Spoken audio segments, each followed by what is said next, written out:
Salve, salve, gente boa! E aí, tudo bem? Seja bem-vindo, muito bem-vindo ao canal. Nesse vídeo nós vamos falar a respeito do seguinte: você deve ter uma boa gestão do teu coração. Não sai daí, vem comigo até o final. Vamos junto!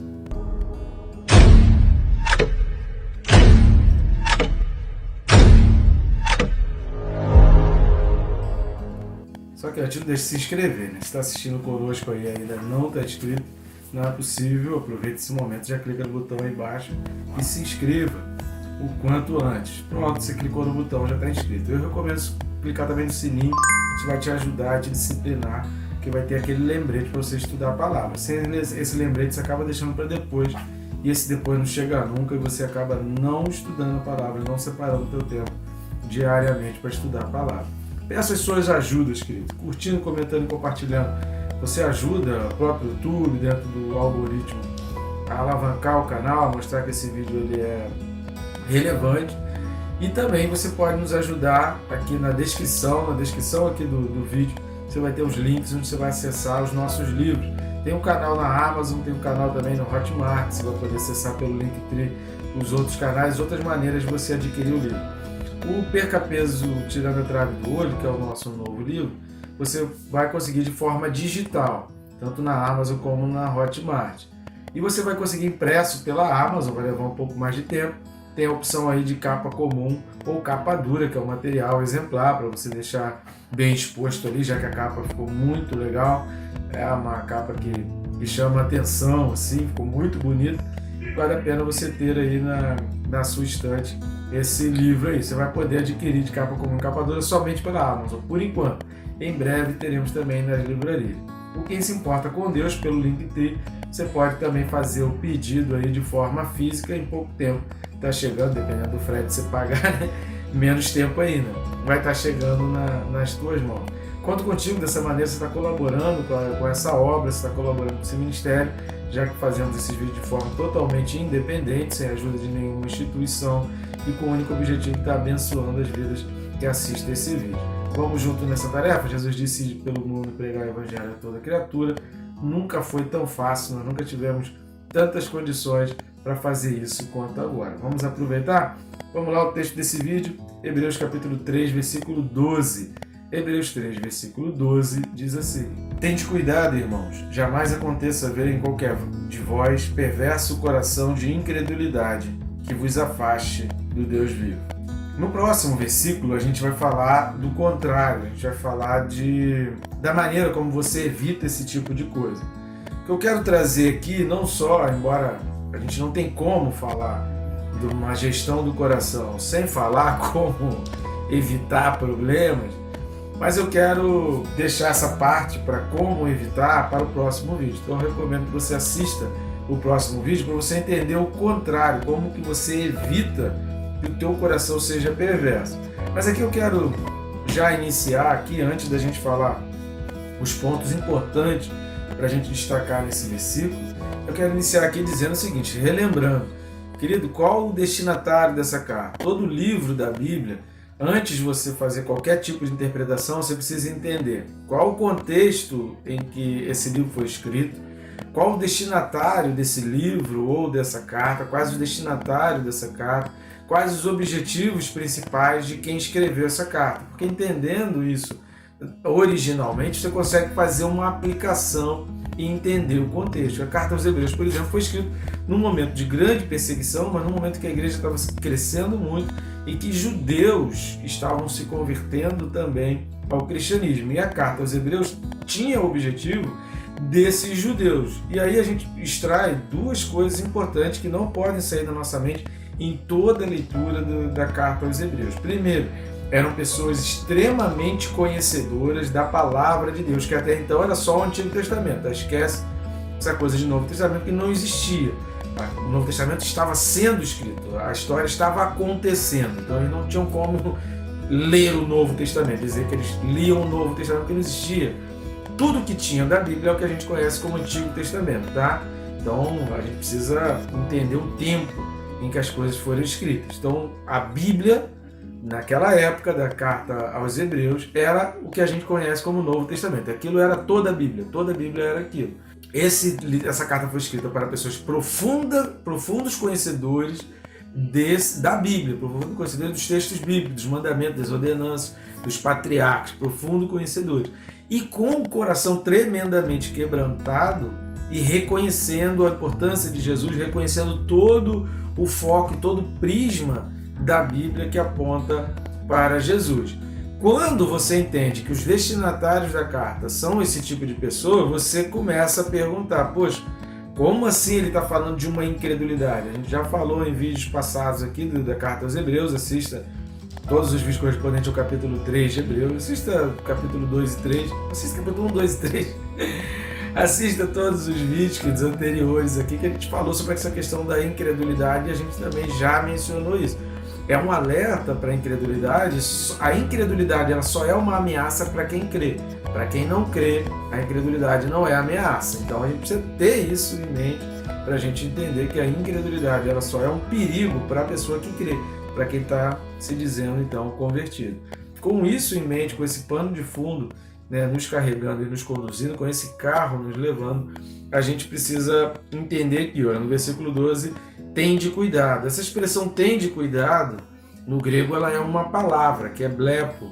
Essa blepo, ela está ligada, a gente traduz como tende cuidado, porque é difícil traduzir isso na língua portuguesa, porque seria assim, olha, observa e pondera. Esse seria, digamos assim, uma tradução mais literal. Só que é uma chamada de atenção para fazer. Você precisa observar, você precisa ponderar. Olha, cuidado com essas coisas, você precisa estar, você está de olho, você está observando, você está ponderando com as coisas que você está vendo, porque às vezes a gente vê um monte de coisa, mas qual a ponderação que a gente estava fazendo? Então essa expressão tende cuidado, ela já aponta, isso já dá o início do versículo, já traça o rumo de todo o entendimento de todo o versículo. Por isso que é importante a gente parar para estudar mesmo a palavra e não se basear, por exemplo, em versões e traduções, porque nem sempre você consegue passar você consegue passar com exatidão o significado daquela palavra, porque dentro do contexto cultural,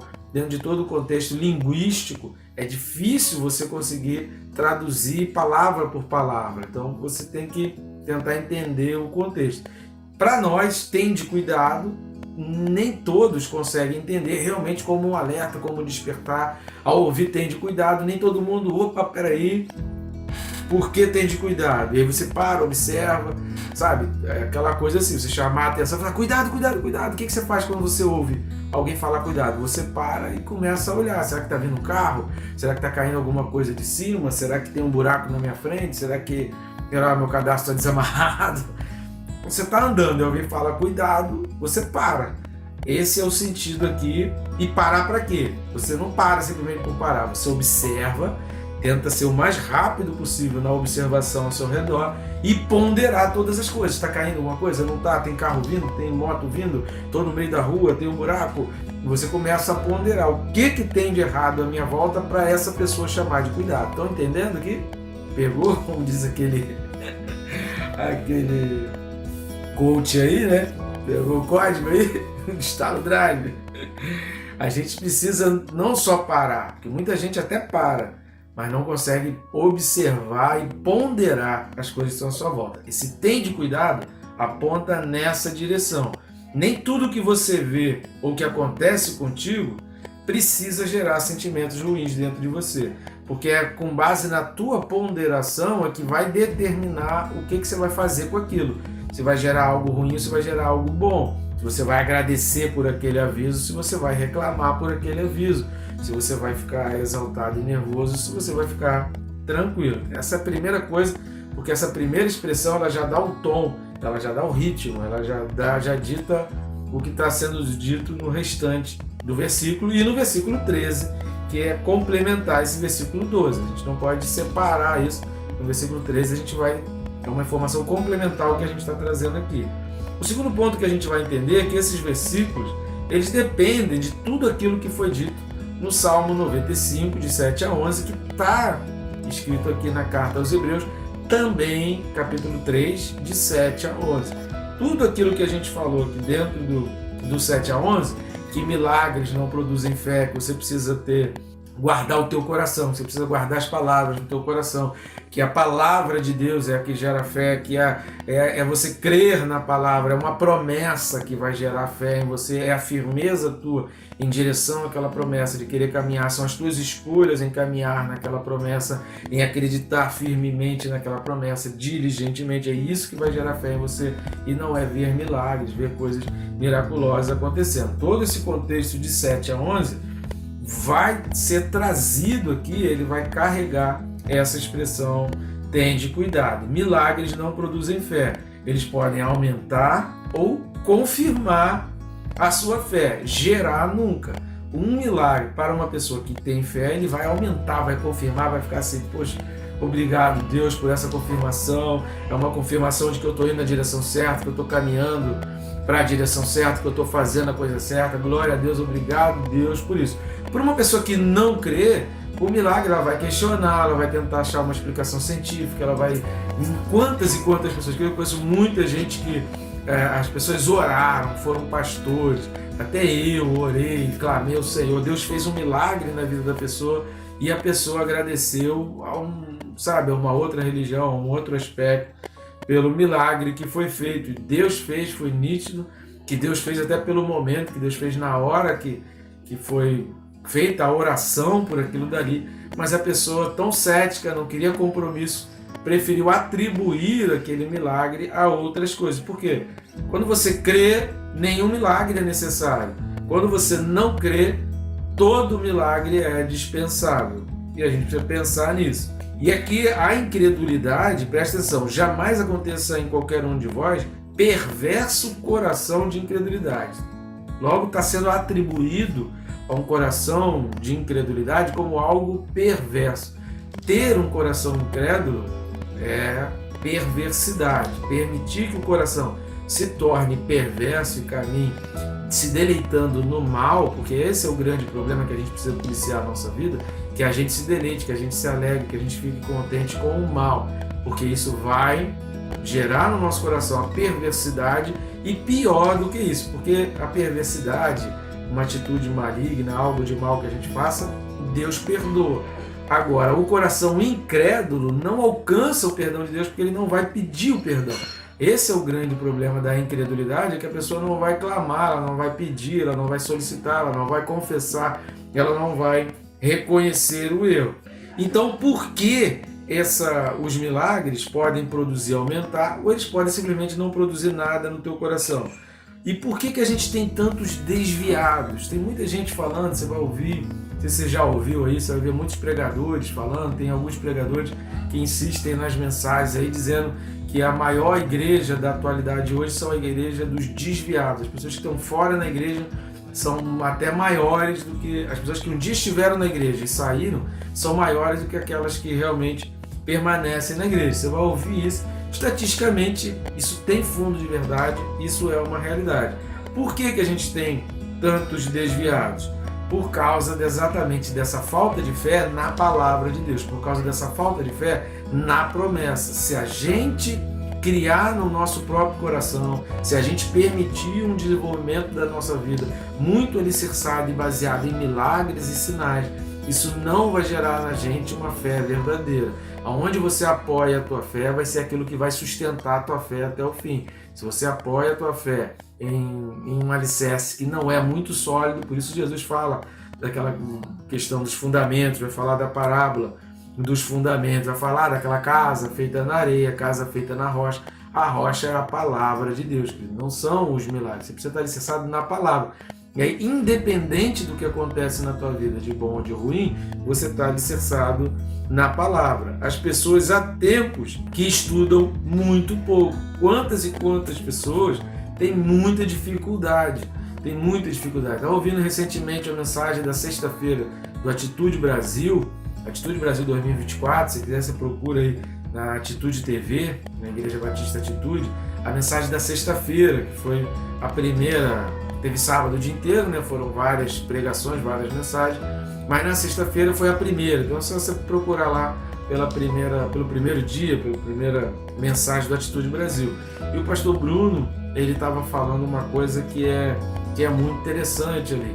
as pessoas não estão buscando, as pessoas não estão querendo se aprofundar na palavra. Nós precisamos nos despertar e despertar pessoas para buscar mais a palavra, para trazer mais conhecimento. Eu vejo muito isso aqui no canal, que a gente divulga esses vídeos aqui, a gente procura fazer uma capa o mais atraente possível, colocar um tema no vídeo para chamar a atenção, para despertar o interesse, para assistir o vídeo. Não é para você discutir a capa.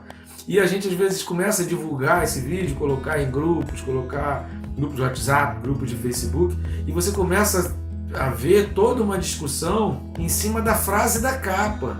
Caramba, é para a pessoa assistir o vídeo. O objetivo da capa é assistir o vídeo, mas a pessoa fica discutindo a capa. Gente, que mundo que a gente está vivendo, que tipo de pessoas que está sendo gerado. Quando você começa a ficar discutindo a manchete da reportagem sem ler a reportagem e sem principalmente tentar entender, será que essa reportagem é verdadeira? Porque hoje, a maioria dos repórteres hoje, posso te dizer maioria, estatisticamente falando, mais de 50% já é a maioria dos repórteres hoje, não investigam os casos, não veem os fatos. Recentemente saiu uma publicação sobre a igreja Zion aí. Caraca, tudo tá lá no site da Zion. A pessoa nem teve o trabalho de olhar o site, mas saiu colocando coisa, data de fundação da igreja como sendo lá do século XIX. A igreja foi fundada em 1977, sabe? E não se deu nem o trabalho de olhar no site. Tem lá no site a história, sabe? Umas coisas assim que a gente vai vendo, que tipo de geração que a gente está, que as pessoas não querem gastar tempo fazendo uma pesquisa, procurando no site, lendo um livro. Poxa, espera aí, antes de eu falar, deixa eu ler esse livro, deixa eu pesquisar sobre esse assunto, deixa eu assistir mais vídeos sobre esse assunto, deixa eu gastar um tempo estudando. Não, as pessoas estão, sabe, naquela coisa, tem que responder, tem que falar, tem que escrever. As pessoas ficam discutindo a capa do anúncio do vídeo. Meu Deus do céu, onde que a gente vai parar desse jeito? A gente precisa dar um basta, e eu e você precisamos incentivar uma geração que procure, que olhe os fatos, que investigue, que estude, que gaste tempo antes de falar qualquer coisa, que conheça a história, que pesquise, que estude, que assista pelo menos o vídeo. Cara, se você fizer qualquer tipo de comentário, mas você assistiu o vídeo até o final, cara, se você disser que eu estou errado, eu vou aceitar, eu vou procurar, eu vou tentar ver. Eu até prometo gerar um vídeo me desculpando daquilo. Mas assiste o vídeo até o final pelo menos. Meu Deus do céu, ficar discutindo capa, ficar falando a respeito da capa do anúncio. Meu Deus do céu, que vida que a gente está. Jeremias capítulo 7, versículo 24. Vamos dar uma lida, porque a gente precisa incentivar um ao outro. Há uma geração que estuda, que gasta tempo com a palavra. Vamos lá para Jeremias 7, 24. Mas não deram ouvidos, nem atenderam, porém andaram nos seus próprios conselhos e na dureza do seu coração maligno. Andaram para trás e não para adiante. Por que dureza do coração maligno? Porque Deus já falou em vários versículos. Assista o vídeo anterior que a gente tem vários versículos alertando para guardar no coração. Quando você não guarda a palavra, outra coisa você vai guardar. Quando você não cultiva a tua terra com coisas boas, as coisas ruins vão germinar. Se você não está sempre acompanhando a plantação, a erva daninha vai surgir inseto, vai surgir um monte de coisa que vai destruir a tua plantação e vai acabar com tudo que você está sendo gerado. Então precisa de observação, precisa de ponderação, precisa olhar. Será que não está germinando? Será que não tem nenhum matinho crescendo aqui? Porque dependendo do tipo de plantação que você está gerando, cara, até um matinho ele pode ser prejudicial à tua colheita. Você precisa estar atento a todos esses detalhes. Há muita gente desviada porque as pessoas não estão paradas a preocupar no detalhe, a pessoa não está mais ponderando, a pessoa não está mais pensando, a pessoa não está mais refletindo, a pessoa não está mais perguntando, aquilo que a gente sempre fala nos vídeos aqui. A Bíblia explica a própria Bíblia. Vamos dar uma lida. Provérbios 4, versículo 23, livro de Provérbios 4, 23. Sobre tudo que se deve guardar, guarda o coração, porque dele procede as fontes da vida. Se você não guarda o teu coração, se você não cultiva coisas boas no teu coração, o que vai ser a procedência disso? Jesus mesmo fala, é impossível que uma árvore boa dê fruto mau, e é impossível que uma árvore má dê frutos bons, porque é pelos frutos, pelas consequências, pelo que se extrai, pelo que sai do coração é que você conhece o que aquela pessoa está guardando ali naquele coração, se a pessoa está cuidando da terra ou não. Uma coisa é ela dizer que cuida, outra coisa é você olhar para a terra e ver, cara, isso aqui não está sendo cuidado, não está sendo tirado aqui, o serviço não está sendo feito direito. Por que será que há esse alerta aqui na Bíblia, em Provérbios 4, 23, sobre guardar o coração, porque dele procedem as fontes da vida? Por que será? Porque você é responsável pelo teu coração, mais ninguém. Você é o responsável. Deus já deu o coração, Deus já deu a condição, Deus já deu a força, Deus já deu o entendimento, Deus está dando a sabedoria, Deus está dando tudo. É só você parar e cuidar do teu coração. Você vai encontrar no mundo, querido, em todas as situações, quem se torna para bem e quem se volta para o mal, diante de uma mesma situação. É possível você pegar pessoas que vivem na mesma comunidade, pessoas que vivem na mesma casa, que cresceram na mesma casa, que tiveram a mesma educação, que seguiram caminhos diferentes. Por quê? Porque às vezes a repreensão para um gerou uma correção, gerou um pensamento, poxa, eu fui repreendido, realmente eu preciso mudar de vida, eu preciso melhorar, eu preciso abandonar. Para o outro não, para que brigou comigo? Mas que raiva, eu tenho ódio da minha mãe, tenho ódio do meu pai porque brigou comigo. Vão tomar caminhos diferentes, pessoas fizeram escolhas diferentes e isso vai ter consequências diferentes, vai para caminhos diferentes. Embora a repreensão tenha sido a mesma para os dois, a criação tenha sido a mesma, a casa tenha sido a mesma cidade, mesmo tudo. Você vê, a base é a mesma, mas as pessoas seguiram rumos diferentes. Por quê? Porque geriram o coração, geriram no seu próprio coração os sentimentos que eles quiseram. Então, o que você vai gerar no teu coração, a forma como você gerencia o teu coração, sempre com pensamento de ódio, irritado com a repreensão, sempre com raiva de uma correção, sempre com raiva da bronca, sempre com raiva das coisas, e nunca ponderando, nunca parando para observar, nunca vendo o que precisa mudar, vou traçar uma nova rota, vou melhorar, nunca pensando nisso, vai gerar um coração incrédulo e vai gerar um coração perverso. Não é o que te fazem que te muda. Preste atenção nessa frase. Não é o que te fazem que te muda, mas a sua reação determinará os efeitos daquilo que te fizeram. A sua reação àquilo que tiveram que vai determinar os efeitos. Quantas pessoas foram traídas e não permitiram que o seu coração se endurecesse ou não geraram raiva, liberaram perdão. Cara, liberar perdão é o maior remédio para você não ter um coração incrédulo. Porque quando você não libera perdão, quando você alimenta ódio, quando você alimenta um coração sem esperança, isso é a pior coisa e você já está caminhando em direção à incredulidade. Você começa a duvidar da fé, você começa a duvidar das realizações de Deus, você começa a duvidar do poder de Deus. E aí não há milagre que faça você abrir os teus olhos, sem liberar o perdão, sem uma mudança de vida, sem uma conversão. O milagre, ele só vai, às vezes um milagre pequeno, ele aumenta mais a fé de um coração realmente convertido, que abandonou pecado, orgulho, que liberou perdão, do que um grande milagre para um coração que não libera perdão, cheio de ódio, que é incapaz de mudar, que é incapaz de se converter. O que é a conversão? É mudar o rumo.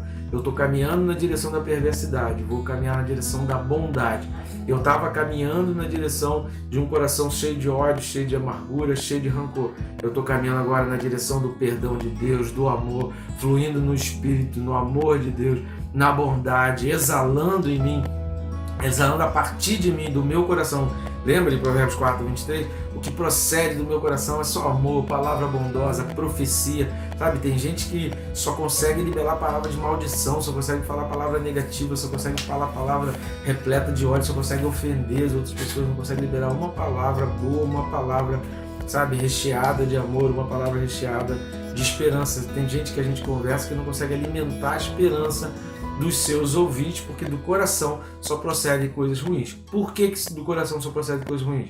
Porque não guardou o coração e não preparou a terra. Por isso que nos versículos de 1 a 3, o autor fala de lealdade e fidelidade. Se você ainda não assistiu aos vídeos, assista os vídeos correspondentes aos capítulos de 1 a 3 sobre lealdade e fidelidade. Nesse capítulo 3, é por isso que o autor aos Hebreus ele começa, lembrando que o texto original não é dividido em capítulos e versículos, isso só aconteceu no século 13, ou seja, 12 séculos depois de que foi escrita a carta aos Hebreus, mas já que a gente já tem hoje essa ferramenta de capítulo e versículo, a partir do capítulo 3 o autor vai trabalhar esse contexto da lealdade e fidelidade. Por quê? Porque um coração que é alimentado por lealdade, fidelidade e honra. Por que algumas pessoas trabalham tanto com essa questão da honra?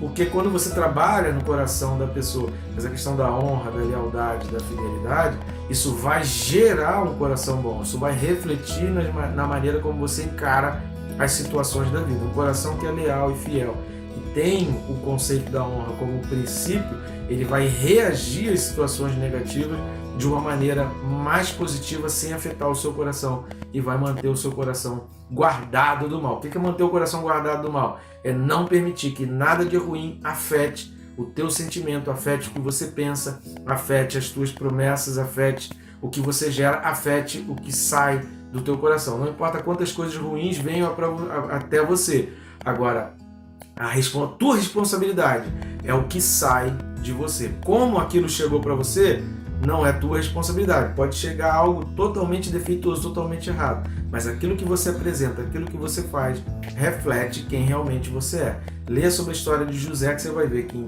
toda a vida de José, José sempre refletiu a excelência, sempre o melhor. De José sempre saiu o melhor. Independente se os irmãos o traíram, se os irmãos o queriam matar, se os irmãos lançaram no poço, se os irmãos o venderam, se ele foi traído na prisão, se ele foi traído pela esposa de Potifar, independente do que fizeram a ele, dele sempre procedeu, sempre originou coisas boas. Que esse seja o teu coração, e esse é o meu desejo, que Deus abençoe a tua vida e faça do teu coração terra boa, terra fértil, de onde sempre procedem palavras boas. Todo mundo que se aproximar de você vai ouvir um bom conselho, vai ouvir uma palavra de profecia, vai sair animado, revigorado toda vez que conversar com você. Deus te abençoe, querido. Rica e abundante.